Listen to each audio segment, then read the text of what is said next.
Assalamualaikum para calon pengusaha, masih bersama kami di channel Peluang Usaha, channel yang membahas tentang UMKM. Oke, melanjutkan cerita kemarin tentang DT Store yang telah disampaikan oleh Mas Sigit. Sekarang gua mau menginterview pengelola DT Store. Bagaimana sih DT Store itu dikelola? Kita lihat liputannya.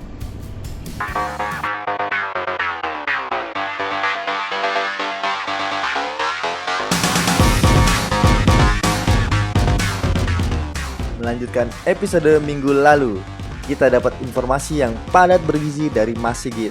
Kali ini kita akan kupas lebih detail tentang Durian Traveler Store. Untuk lebih jelasnya tentang Durian Traveler Store, kita tanya-tanya Mas Novit nih dan Mas Indra sebagai pengelola Durian Traveler Store. Apa sih yang dijual di Durian Traveler Store ini?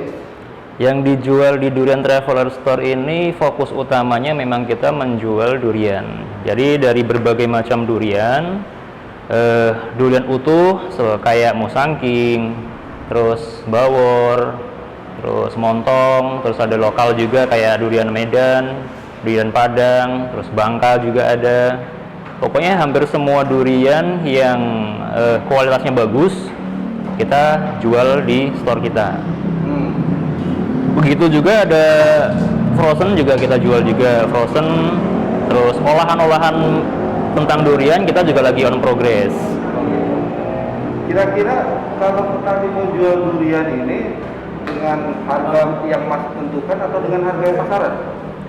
Kebetulan kita ini kan mengutamakan kualitas. Artinya memang harga yang kita patok itu memang agak sedikit di atas, bisa dibilang di atas pasaran lah, karena satu, kualitasnya memang kita jamin. Kalau nanti pas dibuka kualitasnya jelek, kita langsung ganti. Jadi pelanggan tidak perlu khawatir akan kualitas yang kita sajikan. Karena itu harganya memang agak sedikit di atas rata-rata sih memang, tapi yang pasti kualitasnya kita jamin. Begitu kualitasnya jelek, kita langsung ganti. Aku pelanggan awam nih, bagaimana Mas menjelaskan aku gitu untuk kalau ini adalah kualitasnya baik? Saya Indra, saya kepala store di sini dan store BSD juga. Jadi gini, pada dasarnya kita sebagai ekspertik di bidang durian, kita sudah tahu tipe-tipe durian ini karakteristiknya seperti apa. Ada yang pahit, ada yang manis, ada yang manis full, ada yang manis pahit, ada yang seimbang, segala macam. Kita udah ada referensi. Nah, ketika pelanggan datang itu pasti kita akan memberitahukan, Bapak tipikalnya mau rasa yang seperti apa.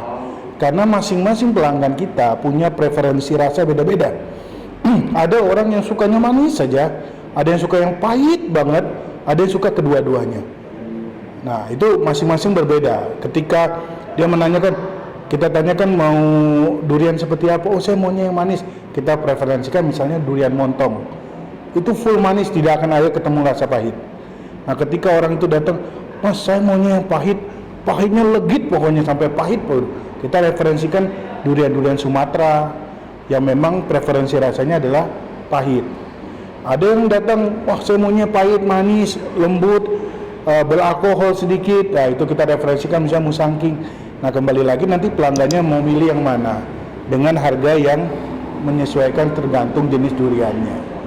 Yang kelebihan kita kemudian adalah brand kita ini menjamin kualitas. Jadi orang tuh yang datang ke sini merasa aman bahwa beli di sini walaupun harganya mungkin premium, tapi jaminan rasa yang akan mereka peroleh itu sesuai dengan maunya mereka.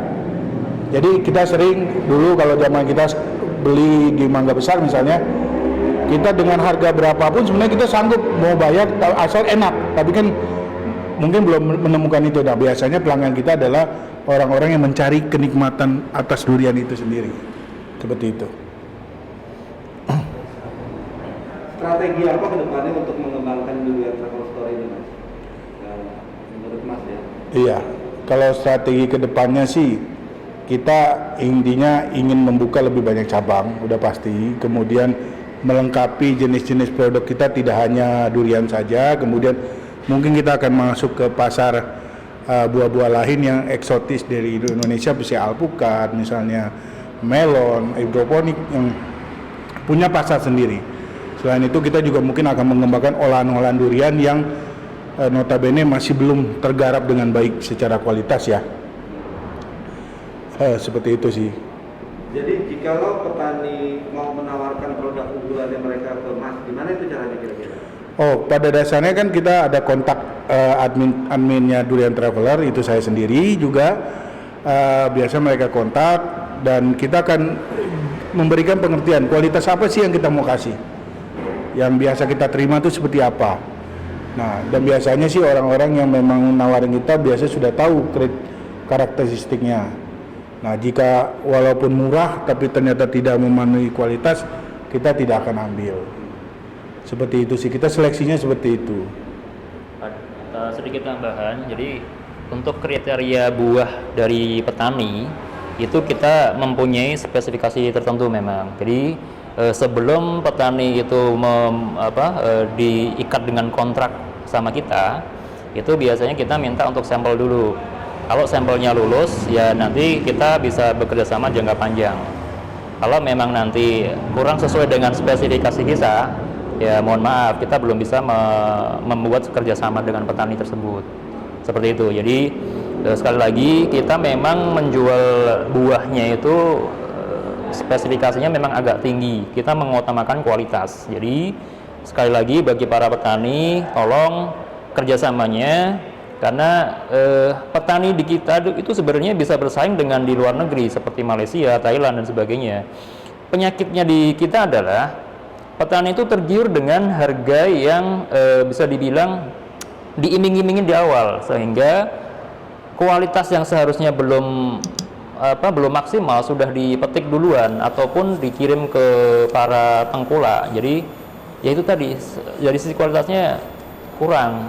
Nah, makanya seperti jalan pintasnya atau jalan solusinya, jalan keluarnya yaitu tadi, tolong untuk kualitas benar-benar dijaga, jangan terpancing dengan keuntungan sesaat lah, percuma itu. Kenapa?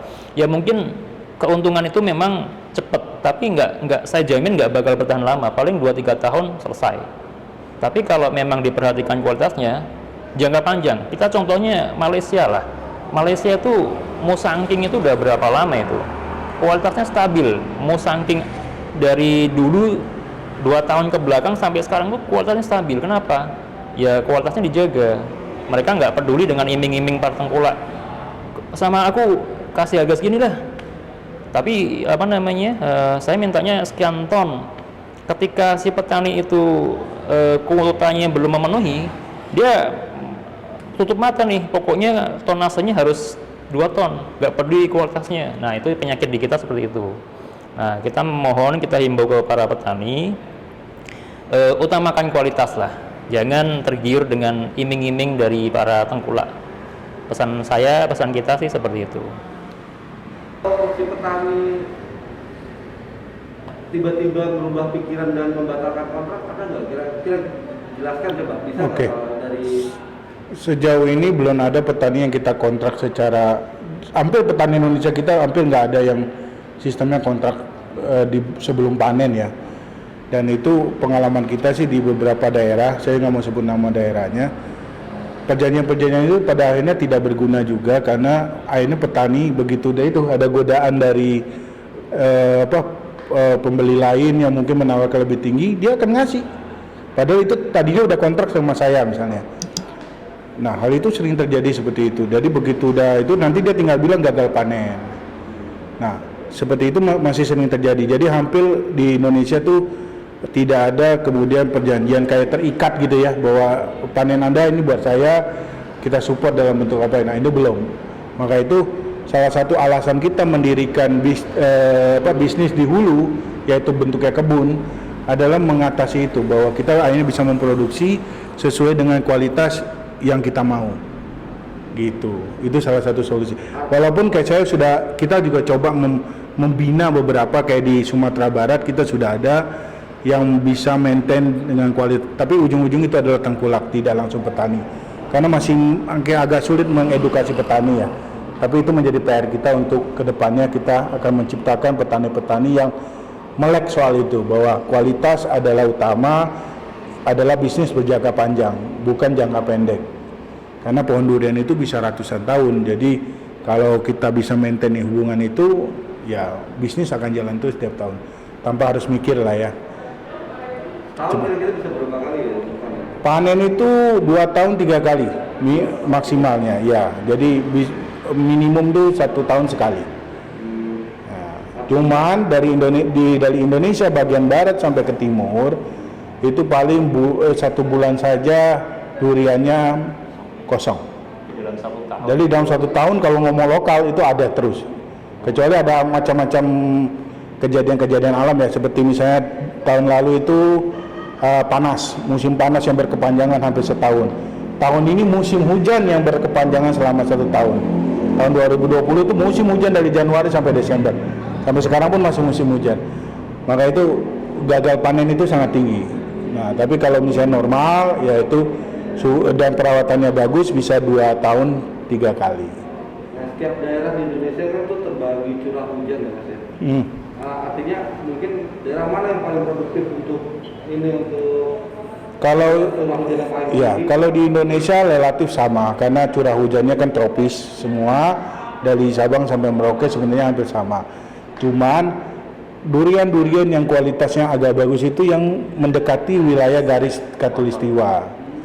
Kenapa? Karena durian itu punya 3 faktor yang harus didukung. Satu, air, kedua adalah kondisi tanah, itu masih bisa diakalin, artinya masalah pipaan, kemudian bisa diakali dengan pupuk dan segalanya.